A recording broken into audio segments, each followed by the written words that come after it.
To be brutally honest, you don't really need any of this garnish. But there is one option that you might be interested in. For an extra £8,000, you can have this car with a roof that in just 20 seconds can be folded into a cubbyhole behind the seats. Sounds great, but don't be too hasty. You see, in a normal car, the front end and the back end are joined together by the floor and the roof. Now, if you remove the roof, you end up with something all kind of flobbery. Anyone who drove an early Saab convertible will know what I'm on about.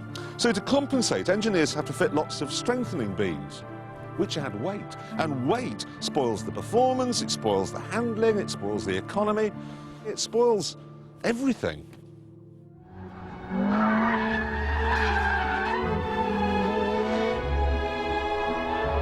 Ferrari admit that this car is not quite so brilliant as the coupe, but they're adamant that the shortfalls are so minute, you can't really spot them. To find out, we've put a Ferrari test driver in the coupe, and now we're going to see if he can pull away from me in this. Here we go!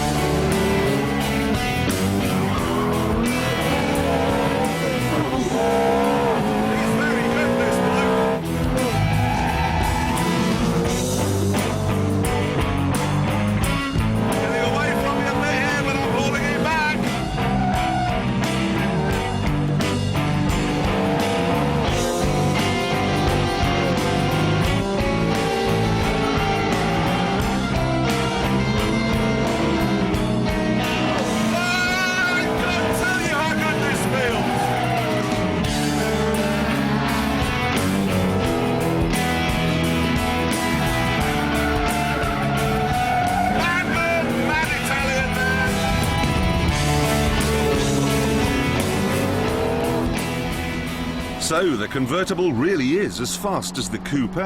It's even more striking, you get the wind in your hair, and you can hear that amazing soundtrack even more clearly.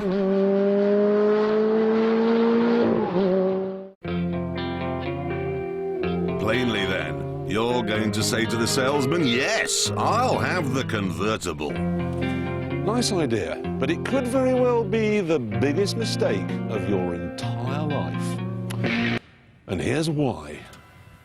With the roof down, people can see your bald patch. They can see your stomach. And they can hear the CD that you're playing.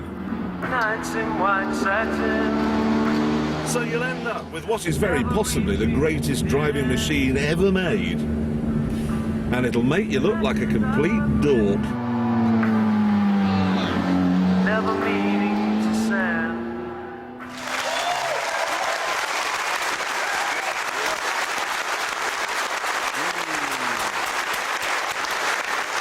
To say, I'm not the world's sportiest driver, as you know, but I have driven these two, and they are chuffing magic. Absolutely. When I was driving this in Italy, a man had to get me out with a stick. But they are, honestly, when you get in a Ferrari now, this is absolutely true. It's like no other car. They are just completely different. Yeah, I know. When you get out of an Aston Martin into a Ferrari, you sort of feel like you've gone forward another 200 years. Yeah, absolutely. But we've still got this convertible conundrum.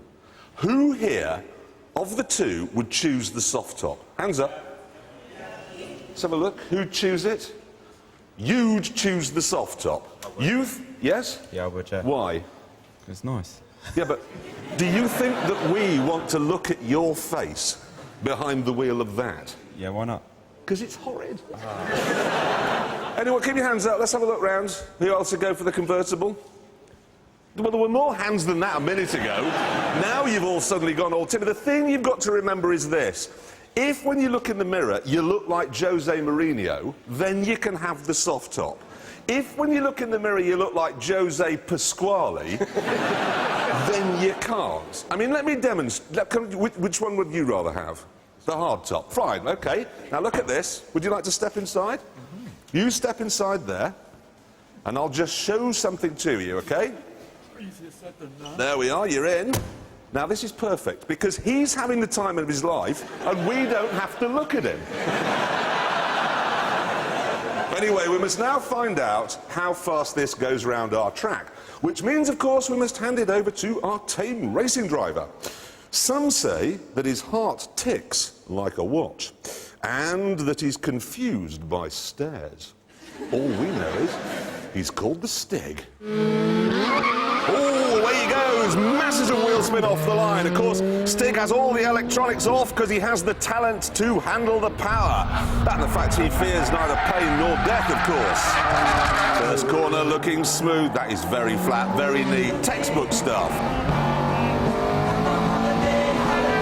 Stig enjoying the sounds of green slide there. Headside manners are extra, Chicago. Oh, now look at that. The car flat and in the hands of an expert, it is unstoppable. Look at him through the hammerhead. Easing on the power, clever diff working its magic.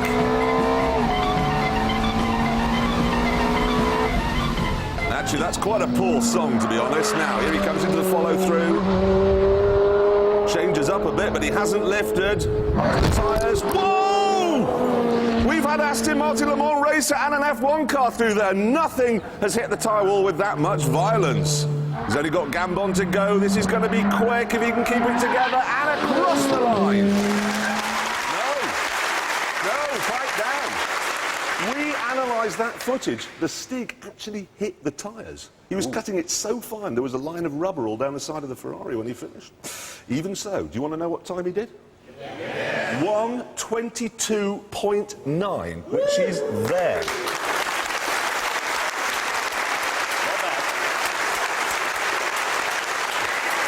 The really amazing thing, though, is that we also sent the Spider round, the convertible, only 0.3 of a second slower, which is just absolutely remarkable. It is incredible, but shall I say something really incredible? Look at this, 1:22.9. The old Ferrari 360, 1:22.3, 0.6 of a second faster. Now, there is a reason for that, quite apart from the fact this was the Challenge Stradale. The Stig and the Ferrari test driver say that the 430 is slower because it runs on Bridgestones, and the old 360 was on Pirellis. So if when you're in the Ferrari showroom speccing your car up, forget the flappy paddle carbon ceramic stitching, OK? Just say to them, get those Bridgestones off it.